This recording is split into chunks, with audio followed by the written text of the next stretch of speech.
Story 10. Sir Borrowyn and Stomp. The mighty Sir Borrowyn of House Redtree was a mountain of a man. Garbed in his golden armor and armed with his immense warhammer, he was an impressive display of both ferocity and grace. He would whirl about the field of battle, deceptively quick for a man of his size, bringing ruin to any evil that plagued the forest kingdom of Sarkahlt. Whether dark beings wielding evil magic, or greedy humans who lusted after the wealth of the great city, Sir Borrowyn never failed to repulse and defeat any invaders that threatened the peace of his home. In his many years of battle, Sir Borrowyn had never received a single injury. His armor was unblemished, and no dents or scratches marred its pristine surface. He would ride into war atop a massive moose, as horses were unable to bear his bulk. The moose was clad in armor similar to that of its rider, and even its horns were covered by a specially molded gold-plated helm. Stomp, as the moose was named, was a fearsome warrior in her own right. Quite often, the two would become separated in the heat of battle. In these times, Stomp would fight with hoof and horn, tearing through the enemy with the same efficiency as her rider. One cold, foggy fall afternoon, Sir Borrowyn and Stomp were walking through one of the many marketplaces of Sarkahlt. It had been a while since they had passed through this particular area, and Sir Borrowyn had the desire to purchase some of the delicious pastries that were sold close by. The vendor, Merrick, was a good, kind man. As he saw the two giants approaching, he waved cheerily, calling out, "Ahoy there, good sir! 'Tis been many a month since I last set sight on ye two monsters. Pull up a seat. Won't be but 2 shakes of a lamb's tail, and I'll have ye out 2 of the choicest of mine baked goods." Thanking Merrick, Sir Borrowyn took a seat on the large bench outside the bakery. Stomp sat heavily on the ground beside him. The great knight gently patted Stomp's side as he looked about the market. Children running through the muddy street, shrieking and laughing as they played games and teased the vendors. Men and women crying out loudly, hawking their wares. All about them was a riot of good cheer and prosperity. He smiled, greatly pleased that he had played no small part in bringing about such wonderful times. A sudden loud cry shook him out of his reverie. Over to his left, near a small rug shop, a crowd of people had gathered. Sir Borrowyn and Stomp made their way over quickly, gently pushing through the crowd. A young man was sprawled upon the cold dirt. His clothes were ragged and filthy, and he bore many scrapes and bruises. Kneeling, the knight spoke. "Dear fellow, what evil has befallen you?" The young man either would or could not speak, only continuing to cry and shake, his hands clawing at the ground. Sir Borrowyn looked around at the faces that surrounded them. "Did he speak to anyone here? Does anyone know what has brought this poor man so low?" An elderly man cleared his throat, bowing his head toward him before speaking. "My lord, his name is Clarent. He is the son of Horvin the miller. He's a good lad, never causing any trouble for others. 'Tis most concerning to see him in such a state." Sir Borrowyn thanked the old man. He then grabbed Clarent by the arm and gently helped him to his feet. He still did not speak, merely trembled as tears ran freely from his wide-open, vacantly staring eyes. Sir Borrowyn could tell that this young man had experienced something unspeakable. The poor fellow was in dire straits and needed his assistance. He helped Clarent onto Stomp's saddle, and then the three set off toward a nearby inn. After bathing and changing into some fresh clothes, Clarent seemed slightly calmer. He and Sir Borrowyn then went and sat in the downstairs tavern of the inn, close by the large fireplace.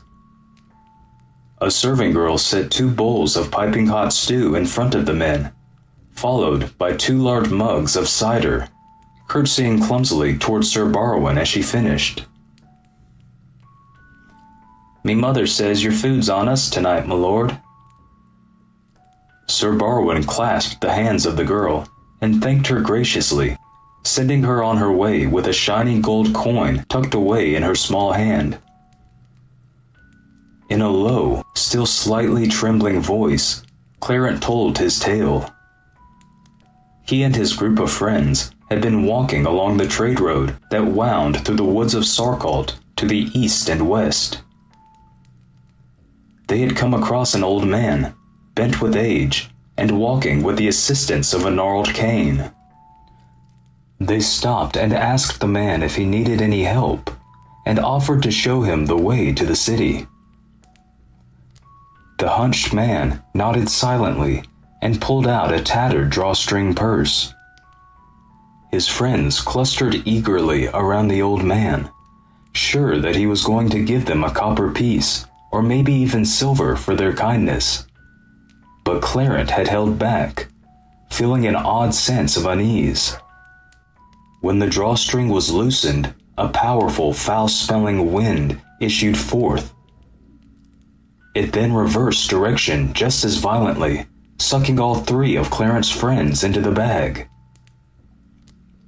Chuckling darkly, the stranger re-knotted the strings of the purse, pulling them tight with a snap. Clarent ran, blindly crashing through shrubbery and shallow creeks, not knowing if he was running in the direction of the city, only knowing that he needed to be far away from the horrible old man as quickly as possible. Luck was on his side, and he eventually reached the northern gate, where Sir Borrowyn and the others in the market had found him. "No need to worry," he rumbled.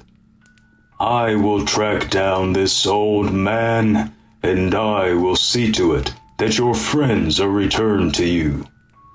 I will permit no evil to flourish among the trees of our beloved kingdom."